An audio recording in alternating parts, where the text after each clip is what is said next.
ایک طالب علم مضمون نویسی جیسے عام مضمون میں فیل ہوا تو اسکول کے محتمم نے استاد کو اپنے دفتر میں بلا کر اس طالب علم کے اس قدر عام اور آسان مضمون میں فیل ہونے کا سبب دریافت کیا۔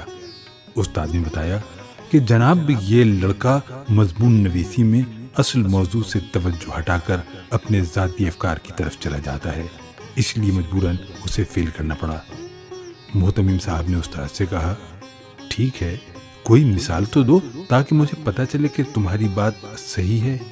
استاد نے بتایا، میں نے اسے موسم بہار پر مضمون لکھنے کو دیا تو اس نے کچھ اس طرح کا مضمون لکھا۔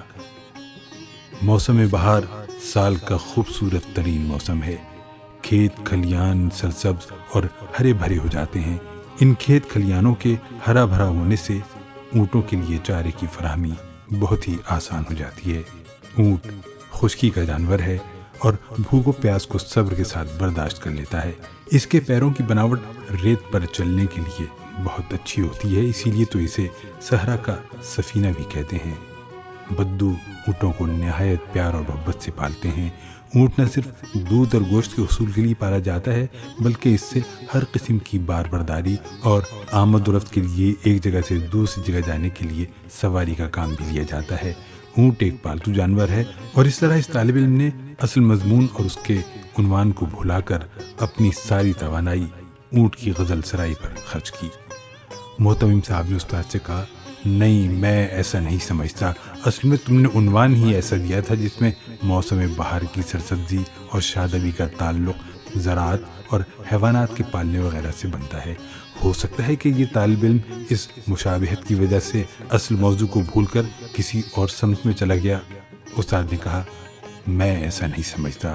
ایک بار میں نے اسے جاپان کی مصنوعات اور ٹیکنالوجی پر مضمون لکھنے کے لیے دیا تو اس نے کچھ اس طرح لکھا کہ جاپان ایک ترقی یافتہ ملک ہے جو اپنی مصنوعات اور خاص طور پر اپنی کاروں کی مصنوعات اور برآمدات کے لیے پوری دنیا میں مشہور ہے۔ کاریں پوری دنیا میں انسانوں کے سفر کے وسائل کے طور پر استعمال کی جاتی ہیں، مگر بدو اپنی آمد و رفت کے وسائل کے لیے اونٹ پر ہی انحصار کرتے ہیں۔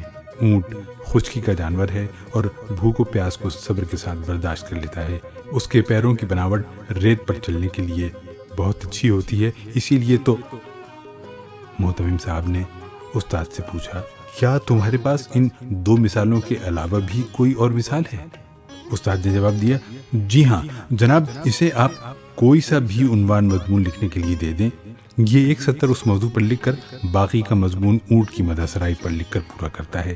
ایک بار میں نے اسے ایک ایسا عنوان دیا جس سے اس کا ذہن اونٹ کی طرف جا ہی نہیں سکے، مگر اس نے تو کمال ہی کر دکھایا۔ میں نے اسے دور حاضر کی بہترین ایجاد کمپیوٹر پر مضمون لکھنے کو دیا تو اس نے کچھ یوں لکھا کہ کمپیوٹر دور حاضر کی مفید ترین ایجاد ہے۔ شہروں میں تو اس کے بغیر زندگی کا تصور ہی محال ہوتا جا رہا ہے، مگر بدوؤں کے پاس کمپیوٹر کہاں سے آئے؟ ان کے پاس تو اونٹ ہوتے ہیں۔ اونٹ خشکی کا جانور ہے اور بھوک و پیاس کو صبر کے ساتھ برداشت کر لیتا ہے۔ اس کے پیروں کی بناوٹ ریت پر چلنے کے لیے بہت اچھی ہوتی ہے، اسی لیے تو۔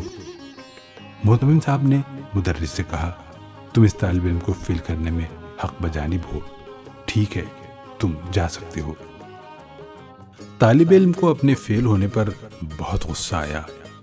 اس نے وزیر تعلیم کو ایک خط لکھ ڈالا، جناب وزیر تعلیم صاحب، السلام علیکم ورحمۃ اللہ وبرکاتہ، میں آپ جناب کے علم میں اپنے اوپر ہونے والے ایک ظلم کی روداد لانا چاہتا ہوں۔